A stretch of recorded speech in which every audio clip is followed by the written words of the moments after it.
Though the sound of cannon fire had yet to be heard, seabirds that usually roosted in the far rail of the deck collector were now absent.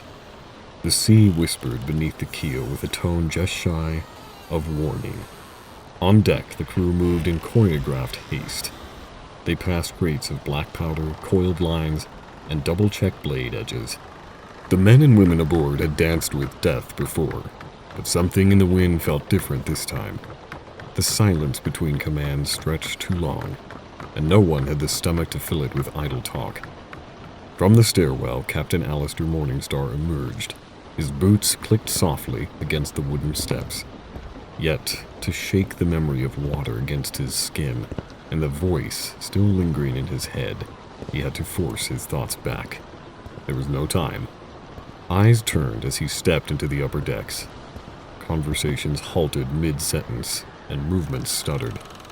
They didn't expect panic from him, not ever, but they looked to see if it would show in his stride, and it didn't. He crossed the deck in even steps, making his way towards the portside rail, where Gunwale was watching the mist with a spyglass tucked beneath his arm. Alistair drew in a breath and spoke just loud enough for his quartermaster to hear. "When were we spotted?" Gunwale didn't look over. His arms stayed folded against his chest. "Mizzenmast caught a glimpse not 5 minutes ago," he said, voice low. "Black sails, wide sweep, coming in tight." The words landed like a stone dropped in a basin. There was no need to question who. No other navy in the Tide realm flew sails black as drowned parchment. Alistair's brow knit as he scanned the horizon himself. The Regent didn't wander this far east, not without a reason. Not unless they already knew exactly where to go. They hadn't just spotted the debt collector. They'd planned this. And the only new variable in their pattern of evasion stood just over his shoulder. He could feel Kezia Capstan before she entered the scene, her presence like friction barely hidden behind grace. Quarterdeck emerged from the lower hold first, his face a weathered storm cloud, one hand gripping the shoulder of their recent guest. Kezia wasn't resisting, but she wasn't humbled either. Her coat was ruffled, jaw tight, and hands not quite behind her back, obviously hiding something. Quarterdeck gave her the faintest shove forward. "Caught her in the armory," he announced, tone clipped. "Just after we got wind of the Regent's approach. She said she was prepping for a fight. I'd call that convenient." Alistair finally turned to face her. Kezia's eyes shifted away instantly, landing on a cleat knot on the deck. Her stance was defensive, but still, it was the look of someone who had finally worked out a puzzle they hoped no one else would solve. In truth, she didn't need to answer. The color was already draining from her face in confession. She'd understood what Alistair had.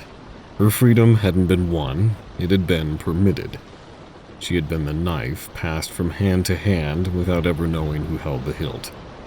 She opened her mouth to stall, to pivot, but a sharp voice from above cut her off. "Starboard side! Vessel closing fast!" Bootlicker's shout rang from the crow's nest, slicing through the moment like a blade. Alistair whipped his head upward, and a second later the ship jolted as footsteps raced across the deck. A dozen men turned their heads towards the far side of the sea. Gunwale moved first, spyglass in hand, already climbing atop a barrel to find height. Another shout. "More approaching from the forward swell! 15! No, 20 knots off!" Alistair's mind spun, but his face remained cold as stone. He moved towards the bow, and time slowed. Around him, black-hulled ships. Dozens of them. They loomed in staggered formation, the Regent's fleet. Each one gilded with skeletal detail, sails etched with runes that only a madman would dare chart. They circled like sharks in velvet lines, cutting off every direction of escape. It wasn't just a blockade. It was a coffin at sea. Kezia stood frozen near the mainsail rigging. One hand rested on the pistol she'd lifted from quarterdeck's locker, her grip tightening as the magnitude of what she'd done began to settle into her bones. She had known she was being watched, but not like this, not followed, not used. She scanned the deck for Alistair and found his eyes already on her. There was no rage in them, just hurt, and somehow that landed harder than the sea crashing around her. Before she could move, a deep, thunderous crack tore through the air. The port rail exploded as wood splinters sheared off into a spray of mist and blood. A crewman, Giles, was thrown backward, body cartwheeling across the deck and slamming into the lower mast. He ceased to move. Gunwale's voice burst from his lungs. "Ready the cannons! Move!" The ship came alive. Boots stomped against timber, and tarps were ripped from stockpiled shot.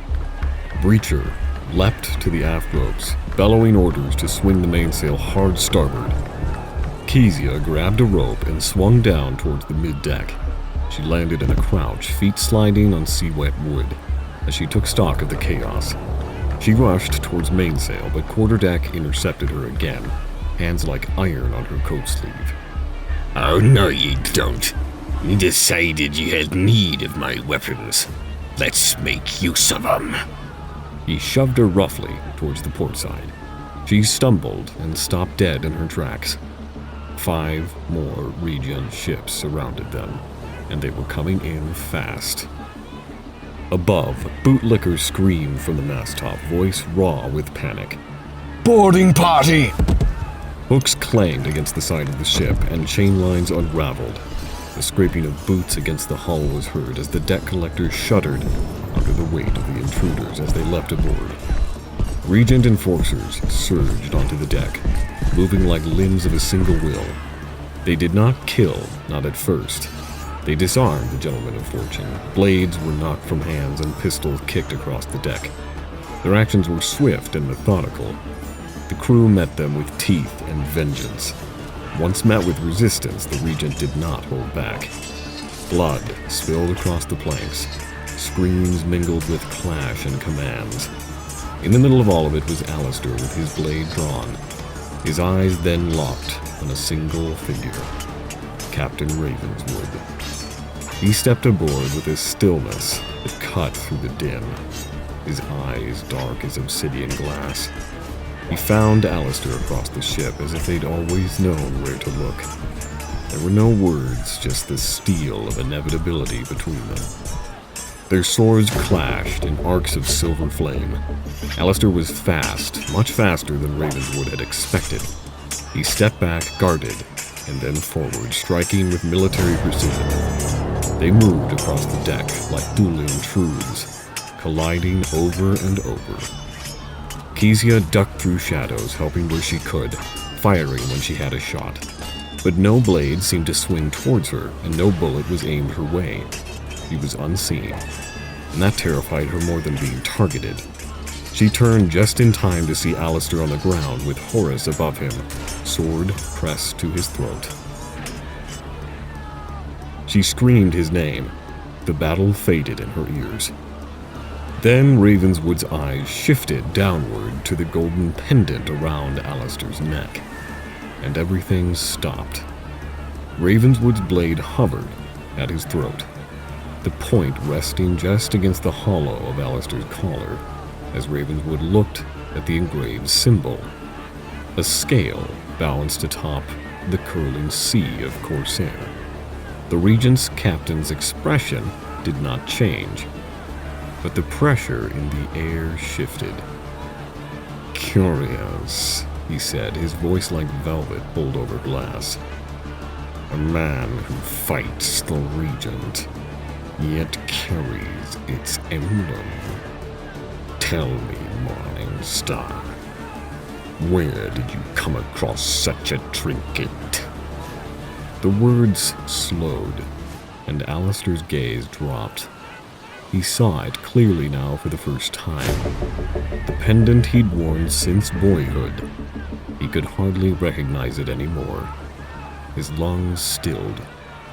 Beyond Ravenswood, the towering sail of the Sovereign's hand flapped with the force of wind and omen, and emblazed upon it, in dark crimson, was the same symbol.